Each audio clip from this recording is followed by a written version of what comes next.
Now, do we think that patients whose brains have irreversibly ceased to function really are dead? That's the next question.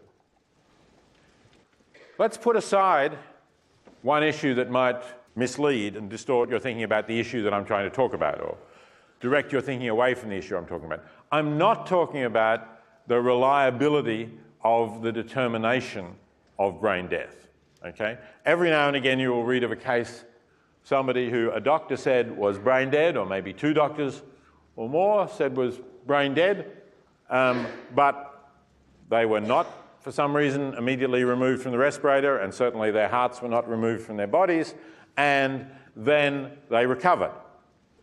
Doctors can make mistakes. I think we probably all know doctors can make mistakes. They can even make mistakes about something as important as the determination of death, and you can even have a situation where more than one doctor makes the same mistake in this situation. So that's true.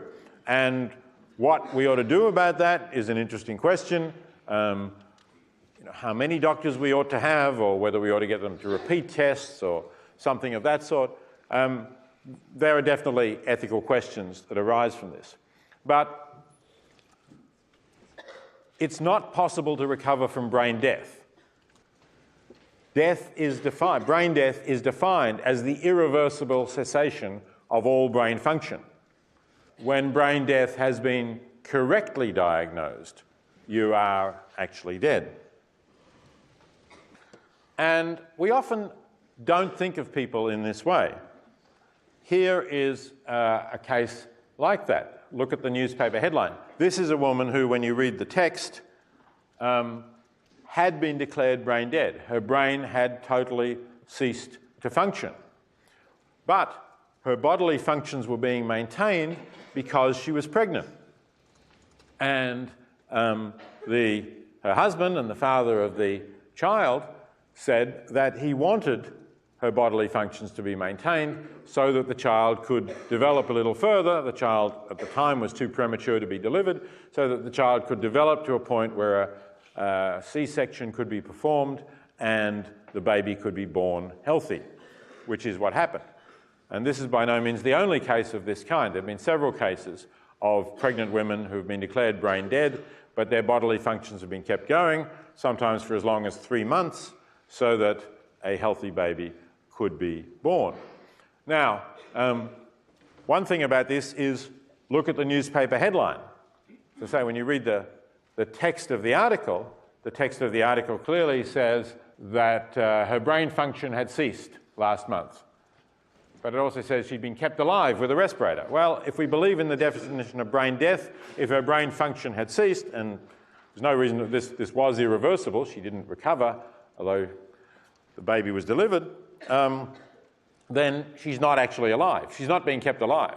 Her bodily functions are being maintained, but if you use language properly and you accept the definition of death in terms of brain death, she is dead. So you can't say she's being kept alive. What that suggests is that in some way we don't quite believe this definition of death. And that's not really very surprising when you think of these cases, right? You think of what's going on and you compare it with the standard definition of death and with the idea that John Cleese has in the Dead Parrot sketch. It's a stiff, right? So this woman she was breathing with a respirator, admittedly. Her blood was circulating. Her heart was beating. Her body was warm. It was soft to the touch. It was not rigor mortis was not setting in. And she had a viable fetus inside her which continued to grow. So the placenta was functioning, the fetus was being fed. She, of course, was being fed through a tube so that she was being nourished. It's very hard to think of a person like that as dead. And it's not surprising that we find popular newspaper accounts using language like this, saying she's being kept alive. So is there a reason for thinking that she is dead, despite all that's going on, that such patients are dead? Why do we think that? Why do we think that if the brain in particular if the whole brain, which is the definition of death, has ceased to function, why do we think that that makes you dead? And incidentally, the definition of death, the legal definition, as you saw a moment ago with the Uniform Determination of Death Act, is that all brain functions have irreversibly ceased. It's now been shown in some research that in patients who are declared brain dead, there is some brain functions often continue. The brain obviously has the function of the nervous system and of brain cells, that kind of electrical activity that you're familiar with, and that's probably what you think of as the brain's function. But the brain has other functions too, including producing hormones. So it's been shown that in some people where there is no electrical activity in the brain, hormones may still continue to be produced. Now, there are other bodily organs that produce hormones as well, of course. Does that matter? Is it important that they stop as well before somebody is brain dead? Why? Why would we think that whether the brain is producing hormones matters or not? That's another puzzle about this situation. So, why does anybody think that the death of the whole brain means that you're dead? There are three views that are worth considering here, and the death of the whole brain view is the middle one of these three views. So on the one hand, you have this traditional view, the one I gave you in the Law Dictionary, irreversible cessation of heartbeat and circulation. Then we have the view that we've just been talking about, that death can be the irreversible cessation of all brain functions.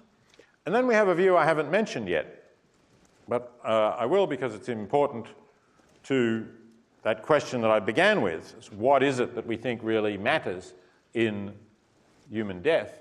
And this is what you can call higher brain death or cortical death. It's the irreversible cessation of, or the irreversible loss of consciousness, which means the irreversible cessation of all cortical brain functions.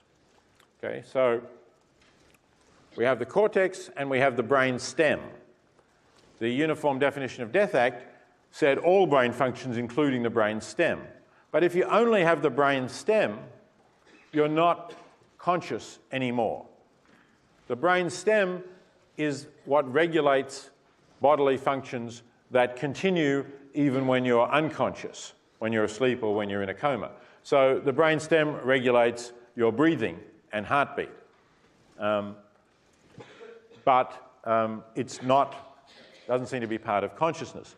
So we could have this third definition of death, which is that it's the irreversible loss of consciousness that's important.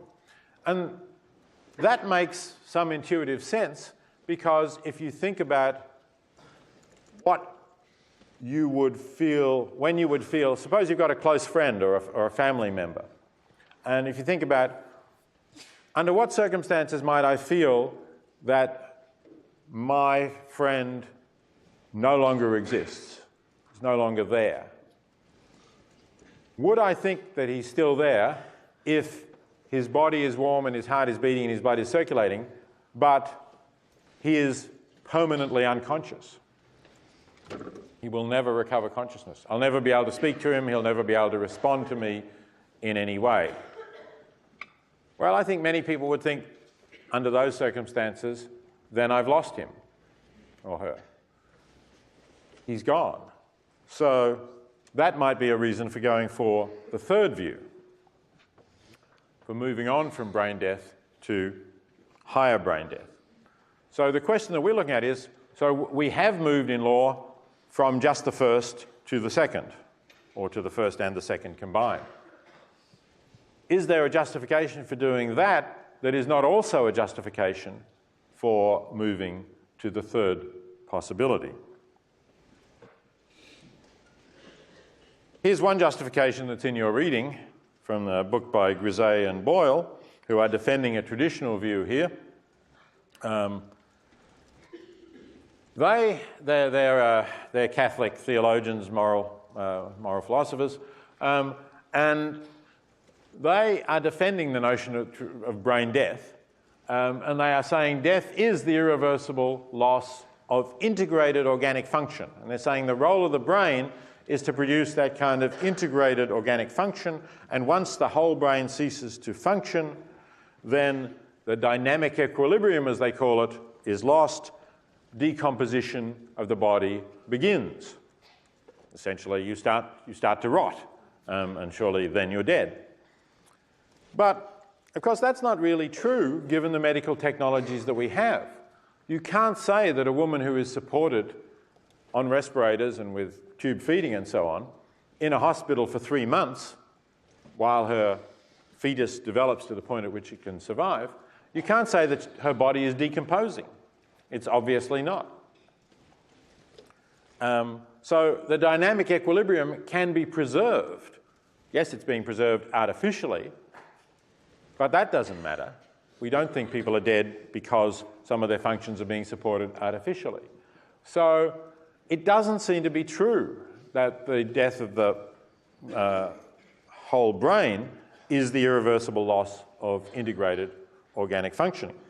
And here's another case that I think makes that view implausible. This is a condition called locked-in syndrome, which in a way is sort of the mirror image of brain death, because what you have is no ability to move your body, but you have consciousness. And here's a patient called Eric. He has no control over his body except over his eyes because of an injury, so he can only communicate by moving his eyes. Now, he's got, in fact, a brain stem. He's not on a respirator, as you can see, so his brain stem is functioning. But just imagine, a thought experiment, just imagine that his brain stem began to fail while his consciousness was still continuing, while the other parts of his brain were still continuing. And imagine that we have the technology to replace the brain stem, or to replace the functions of the brain stem, as we do. Put him on a respirator, get him breathing, give him tube feeding, and whatever else it needs. If his remaining consciousness, right, you would then say the integrative functions of the brain have been lost. His brain stem is not integrating the body. And it's only being provided artificially. But he's conscious and he's able to communicate with us still, let's say, by moving his eyes. Nobody's going to say he's dead. He's able to answer questions by eye blinks. Can't possibly say he's dead. So the fact that integrated functioning is being supported only artificially cannot be a reason for thinking that someone is dead. That just doesn't seem to be a possible view in the face of this possibility. So it's hard to support the definition of death in terms of death of the whole brain.